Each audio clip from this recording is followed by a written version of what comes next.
If you found out your coworker had some very weird bathroom habits, would you be the jerk for sharing them with other people? We'll get to that in a bit, but first, am I the jerk for not wanting my husband's niece to stay with us? My husband has a niece, 16-year-old female, called Jenny. Everyone in the family adores Jenny. I've never met her dad, but apparently he's an abusive jerk.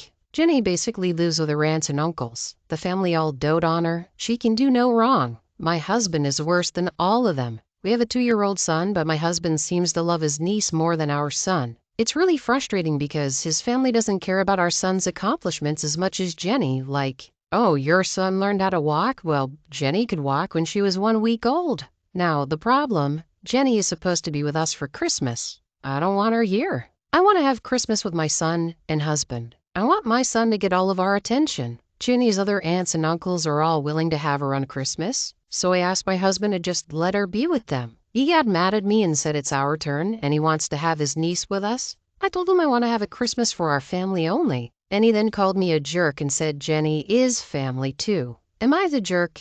I don't get what OP has against Jenny here. They don't seem like they're acting spoiled. And let's be real, their 2-year-old is not going to remember that Christmas. Also, hi, I'm Steven, and if you enjoy getting to decide whether or not all of these people are jerks or not, why don't you hit that subscribe button down below. That said, this next story is, am I the jerk for asking my cousin for the wedding gift back after she said I wasn't welcome at the reception? I'm 20-year-old female. My cousin Isabel, 26-year-old female, is getting married in January. I chose a set of Royal Albert plates from the gift registry, and they've already been delivered. The invitation said the ceremony would be first, followed immediately by meals, and guests would start making their way to the reception hall. The invitation also said to be prepared for a night of drinking and dancing at the reception. A couple days ago, Isabel called me. We made some more small talk. She then said she wanted to call just to confirm I knew the reception was more for partying and it really isn't suitable for me considering I'm not even 21. I said I'm fine drinking water and soda,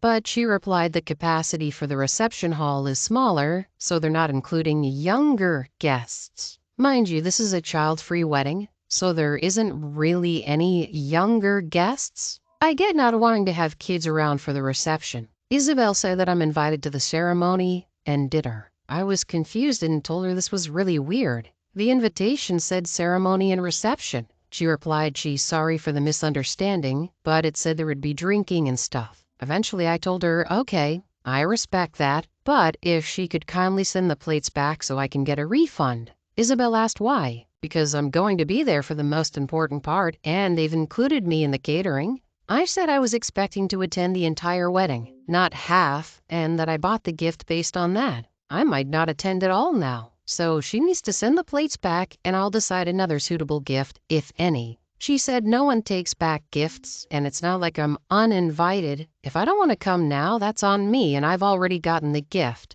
I also have gotten a text from my other cousin, Isabel's sister, that I'm making a scene. She's 19, by the way, and attending the reception. I know another cousin the same age as me is attending the reception, and I think Isabel's talked to other relatives about it. My fiance thinks I'm okay, though. So, was I the jerk, asking to return the plates? I think it's pretty clear that they just didn't want OP around. I mean, do you have to be a drinker to go to that reception? I think OP's in the right here. This next story is, am I the jerk for telling my friend she can't bring her baby to my birthday celebration? I'm turning 25 in February and was planning a weekend girls trip to Chicago. I have a friend who's about to give birth any day now, and our birthdays are 10 days apart. I was hesitant to invite her in the first place, since she's about to give birth, but another friend let slip about my party, so she basically asked if she could come along too. I said sure, and then she said she would have to bring baby girl along. Now, on this trip, I was hoping to cross a bucket list item off my list.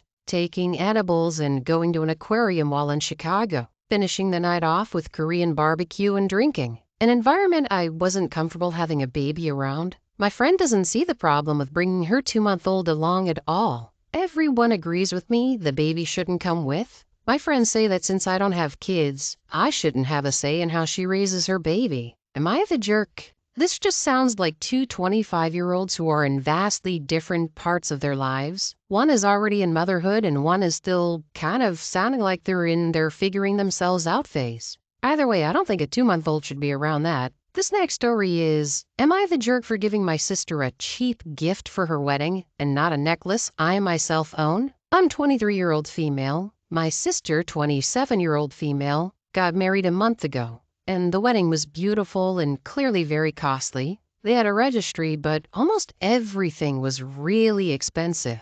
Think Dyson purifier, Fornasetti candles, etc. She also had a Tiffany alphabet necklace on it. I wear the same necklace, which my husband gifted to me for our wedding last year. I didn't ask for anything, and I know he saved up. Tiffany jewelry is absolutely not the regular standard for us. There was an option to give a monetary gift towards the honeymoon, so we ended up gifting $150, and I think it was more than fair. The sister brought up that she noticed I only gave a small contribution to the honeymoon. I said, yes, that's the gift. She replied she expected family to be more generous, and other siblings and relatives got thoughtful gifts. I could have at least gotten the Tiffany necklace, since we can afford it. I told her, no, we can't afford it, and we gave what we could give. It's not my fault everything on the registry was so expensive. This was at Thanksgiving, by the way. There were other people around, and I guess they could see the conversation between us was getting heated. My sister said I need to stop acting so self-righteous, and they can put whatever they want on the registry. And others got gifts, so it's just me being cheap. My stepmom overheard and said I could have given a larger monetary amount or split the cost of the necklace with someone else. And I didn't appreciate the effort put into the wedding. I didn't think I was in the wrong here, Reddit, but I'm kind of doubting myself. I guess we could have given more money considering this is family. Am I the jerk? Even if OP did give an amount that was lower than you would expect, which I don't think they necessarily did, it is so ugly to go and harass somebody because they didn't give you enough money. This next story is, am I the jerk for no longer responding to my friend's medical emergencies? I, 30-year-old female, have been friends with my friend Mary, 27-year-old female, for roughly 5 years. We are completely different people who met at work and somehow became pretty close friends. 3 years into our friendship, Mary started becoming sick. No one really knew what was going on, but it all escalated into her passing out at work and needing an ambulance to get to a hospital. I could sense she was scared because she didn't know what was wrong with her. I took it extremely seriously and stood by her side through it all. Whenever she texted or called me because of her medical emergency, aka her being scared to collapse or faint randomly, I would immediately answer and go see her. I spent many days by her side and often spent all day accompanying her until her husband or a direct family member took over. This all went on for roughly a year until she was finally diagnosed with severe anxiety and a panic disorder. She did get it treated through therapy and returned to a new normal, being able to do things alone again. In the meantime, my life had changed drastically. I found a new job, met my now husband, and we moved into our own place. Naturally, we hadn't seen and spoken much during that time because I was so busy. Anyway, I found out that Mary's condition had gotten worse recently when she called to see me in the middle of the night, asking me to accompany her until her husband would be back from work. I did go to see her, and upon asking her why therapy was no longer helping, she claimed she quit therapy because she wanted to get through it on her own. I asked her if her family knew, but she said she didn't want to worry them, so they don't know. Her husband knows. Well, her calls became more frequent again, but this time it was hard for me to just leave everything and be there for her. At first, I was there for her again, but with time, I just didn't have the energy to do so anymore. Her requests became irrational and more demanding. And while I have sympathy for her and her condition, I see no point in putting up with it if she's refusing proper medical help, let alone from her immediate family. I started making up excuses why I couldn't help her at certain times. It all boiled down to last Thursday, where I got a message from her at 4 a.m. asking me to take her to her parents' place because she was having a medical emergency. I saw the message, but I ignored it because I just couldn't take it anymore. In fact, I ghosted her and went back to sleep. The next day, I pretended to have slept through her text and found out she'd managed to stay at home until her husband got there. But she didn't fail to make me feel bad for ignoring her messages. She's been giving me the cold shoulder since. I know she's mad I didn't answer or help her when she needed me, I do feel guilty, but I thought if it was really an emergency, she should call an ambulance. So, Reddit, am I the jerk for ignoring my friend during another of her medical emergencies? I think OP's honestly done more than a lot of people would. The realistic fact is not everybody can just be 24/7 drop of a dime. But not only that, but also continue to just keep putting up with it. Our next story is, am I the jerk for telling my self-centered cousin that her kid couldn't have my Squishmallows? Me, 24-year-old female, has a cousin, 21-year-old female, who has a daughter, 7-year-old female, who's always been a little self-centered. She always thinks that her and her family are the most perfect family who deserves anything. I collect these little stuffed animals called Squishmallows that are very popular with kids, and I have a lot of them. This Monday, our family had our annual Christmas party, and my cousin and her kid came. Her kid automatically saw my Squishmallow collection, as you could see inside my bedroom door when you walk through the front door. The first thing she said to me was, "Can I see your stuffies?" And I wasn't going to be rude, so I let her. She kept on repeating the same phrase. I wish I had Squishmallows, but I kinda ignored it. She spent her whole time glaring at me and my Squishmallows, as if she was mad or something. When it was time to leave, I saw my cousin's kid crying and my cousin walked up to me. I can't remember exactly what she said, but it was something along the lines of, "Look, you have so many Squishmallows and my daughter has none. So can you give her like 5?" And I said, "No, sorry, I've been building this collection for a while and I can't just give it away." She scoffed and walked out with her kid. Since then, I've been getting so many calls from family that I'm the jerk and say that I should have just given her the stuffed animals. Am I in the wrong? I think OP is definitely not in the wrong. I don't really care what the item is. If you're collecting it for yourself, you don't owe it to give it away to anybody. This next story is, am I the jerk for being a brat about not wanting garlic in my food? So I, 18-year-old female, just got back from college for winter break, and this situation happened. So I want to know if I'm in the wrong. Me and my parents don't get along. I was a good kid and got good grades, but we started fighting a lot when I was in high school. Long story short, I went to a college 4 states away to get away from the family. My sister, 15, was the one to suggest it. Anyways, I've been back for about a week now, and my mom makes this extremely good chicken pot pie. It basically takes all day to make, and it's one of my favorite meals. I hate garlic. I don't know why, but I refuse to eat anything if I can smell it in the food. My mom's making the chicken pot pie, and I walked into the kitchen and could smell the garlic. I made the comment, "Wow, gone for a few months and you forgot you hate garlic." She just said, "Wow, it's like you don't cook and don't know what's in your food. The pasta I made 2 days ago had garlic in it and you loved that." This started an argument. I was mad that she could hold off on the garlic when I'm here and that she tricked me into eating it. The argument continues and she called me a brat that can cook her own food from now on. My sister heard the whole thing and basically said that I'm the jerk and that I'm the problem in the house, not our parents. So am I the jerk or problem? I mean, I get if you don't want to eat something that has garlic overload in it, but this isn't like feeding a vegetarian meat. You got called out because you enjoyed something you said, "Oh, I never liked that ingredient." This next story is, am I the jerk for refusing to pay for my son's dental surgery? I'm divorced from my son's mom, and she took the easy way out on financial arrangements.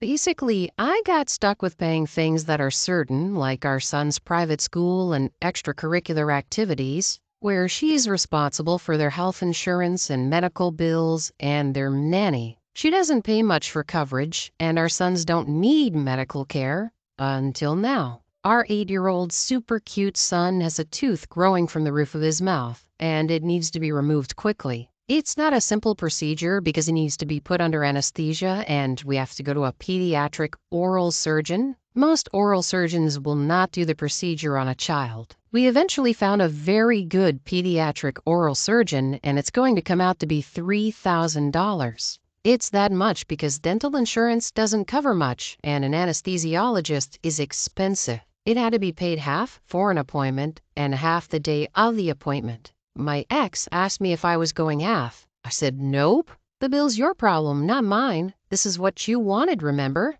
You spent the last few years with so little childcare expenses that you got used to it. She went on to say that she doesn't have that kind of cash laying around, and it doesn't make sense to put it on a credit card with interest rates. I told her to go sell blood. I don't care, and yes, I actually budget my money and could pay all of it, and it wouldn't be that big of a deal. She ended up having to take a loan from her credit union to pay for the surgery. Our son was always going to have his surgery, and there was no delay. It might be a little controversial to some, but I think OP's not the jerk. They had an agreement, and now that it's expensive, she's trying to renege. OP said they wouldn't let their son go without the procedure if they had to. They're not just willingly bailing somebody out when there was an agreement. Our next story is, am I the jerk for taking an Uber to a wedding so I wouldn't be late? My sister got married last weekend. I flew into town and my parents insisted that I stay with them instead of a hotel like I wanted. My parents are consistently late for everything. I think it's a Latin thing. I hate being late. I think it's disrespectful. The wedding was at 2:30. My folks live about half an hour from the church. Noon rolls up and my folks aren't even getting ready yet. They're adults and I'm over dealing with them. I get ready, I send for an Uber, and I'm at the church for 2 o'clock. I check in with my sister. She asks me if I had any problems with getting my parents to church. I told her that I came by myself. She went white and said that I was responsible for getting them there on time. Well, nobody asked me to do that. I didn't even want to stay there. So now everyone starts calling my parents. They're getting ready. They were about 35 minutes late. The service was shortened because there was another wedding later that day. Everyone is still mad at me for not getting my parents there on time. My aunt said that I'm a jerk for messing up the timing of the wedding. My mom says it's my fault for not reminding them to get ready. Am I the only one who thinks adults should be able to be on time for their own kid's wedding without help? OP wasn't enlisted with this responsibility. They could have prevented it, but they aren't playing parent babysitter. Our next story is, am I the jerk telling my niece she can leave after she went against the rules in my home, which she was staying in rent-free? I'm 30, my husband's 34, and Amy is 22. Our niece Amy, my husband's half-brother's daughter, stayed at our home recently for almost 2 weeks. Amy had exam season at college. Her school's a bit of a drive from where she lives, and she would be losing a lot of studying time going back and forth, so she asked if she could stay with us as we're nearby. She didn't pay any type of rent, but did reimburse the increase in utilities. She offered to pay for the utilities, by the way. We didn't ask her to. We agreed because this was for an educational purpose, and I made it very clear to her that she couldn't be using this time for socializing, mingling with friends, and so on. Amy agreed to everything. Last week, I came home from work and saw Amy's husband in the kitchen. He'd come with a report she left at home. I asked her what was going on. She said she made him coffee since he made the trip, and he's only here for 30 minutes. I reminded Amy that we allowed her to stay here to make her studies easier, not so she can be bringing men over. I've also discussed this with her beforehand and she agreed, but now she's going against it. Amy started acting snarky. So I replied that she needs to respect other people's houses and rules, otherwise she can leave. She got upset and was quiet the rest of the time, but she did end up leaving a few days early. My husband said Amy should have respected the rules, but I was too harsh on her. I did text her later, but she didn't reply, and she didn't pick up my husband's calls either. He did talk to his half-brother and they were pissed off, but I also told a couple of my family members about it, and they think I'm fine. Am I the jerk? I think OP was being weirdly uptight. Like, I get they're a guest in your house, you probably didn't want them over, but God forbid they bring some stranger man, their husband, over for 30 minutes. This next story is, am I the jerk for not giving my son's stepson money for university when I have for all my other grandkids? I have 3 kids. My husband and I worked hard to raise them and get them to be productive adults, and they are. I'm proud of all 3. They were great kids and have become pretty good adults if I do say so myself. When my oldest daughter married a widower who already had a 2-year-old child, my husband and I put money into an education fund. We did the same for every biological grandchild. We know a little bit about investing and compound interest. By starting early, we can invest a little bit each month. And by the time they graduate high school, we're able to provide each one with enough money for a good start in life. My oldest grandchild just graduated from high school. We were able to let them know that after scholarships and everything were taken into account, they would be graduating debt-free. We don't give any of them the money. We pay for tuition and fees and such. We learned our lesson from our youngest, our only son.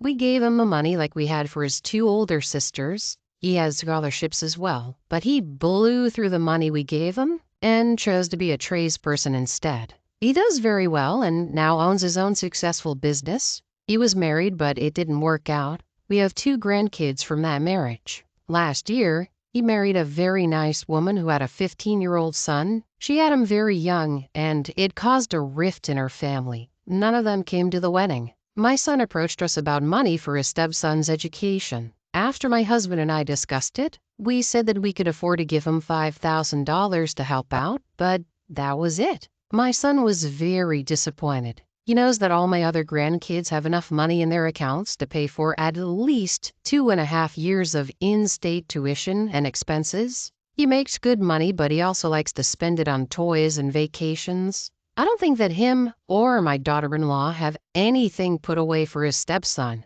That's why we offer the $5,000. My son and his wife are planning ahead for when he graduates in June, and they're still complaining that I'm treating him different from our other grandkids. I know that we are, but we didn't have almost 2 decades to save for him. That $5,000 came out of my fund for when I need to replace my car. Honestly, I think what Opie and their husband offered is more than fair. I think considering how long they've even known the child, a lot of people would be hesitant to give anything at all. Our next story is, am I the jerk for exposing my coworkers' bathroom habits? I, 25-year-old female, work at a smaller company of about 15 people. I get along with pretty much everyone, with the exception of someone we'll call Alexis, 40-year-old female. Alexis is very socially conservative and I'm not. I do my best to not talk about things I know will cause an argument, but they sometimes happen anyway. One time, I used the bathroom right after the cleaning crew finished cleaning it and didn't bother putting the toilet seat down because I was just going to squat to pee.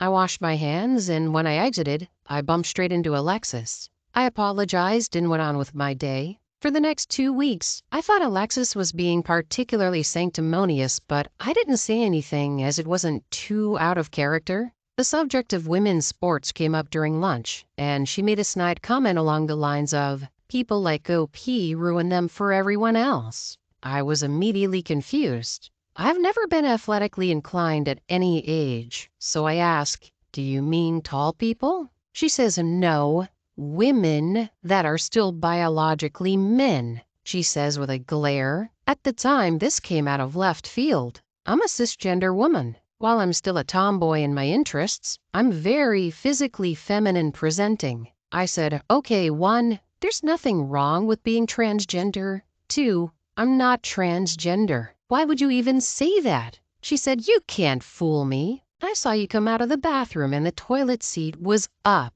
I stared in disbelief as she seemed convinced this was the biggest gotcha moment. She couldn't even hide her smug smile. I said I squatted, Alexis. The energy of the room was getting very awkward, so I decided to make a joke. Are you telling me that you park your bare butt on the toilet seat in public restrooms? She turned bright red. Apparently she did, because she started muttering something about not being weird before bursting into tears and leaving the room. My coworkers think it was rude of me to expose her like that, but I don't think I did anything wrong for trying to defuse a situation she put herself in. Am I the jerk? Her very clear bias and transphobia makes this more than easy to not feel like the jerk. I mean, they tried to put OP completely on blast. That said, our final story of the day is, am I the jerk for telling my brother he messed up my childhood too? This is going to take a load of explaining, so just bear with me while I try to give you the short version.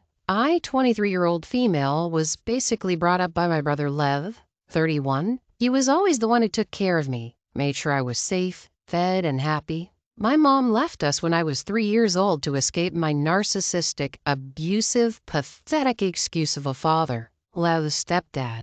Then, 6 years later, my dad finally drinks and smokes enough to die of a stroke. Lev fights for custody of me, wins, and we move into a small apartment together. At this point, he's 18 and I'm 10, and Lev continues taking good care of me until things go to crap. He starts drinking, loses his job, some bad things happen, and I get taken away and put into a home. Lev and I stay in contact until I'm 14, when I find out that he's been in contact with our mom ever since she left. And nobody ever wanted to tell me because I was too young to understand. I'm furious and cut contact with him. Both he and my mom try to contact me several times, but I refuse to talk to them. I decided to contact him again when I was 19, and we've been fixing our relationship ever since. He stopped drinking, has a lovely wife and a baby on the way. I've been talking to my mom as well, and we're also in the process of fixing our relationship with a lot of therapy. I'm deeply grateful for everything Lev's done for me. I know how much he had on his shoulders back then,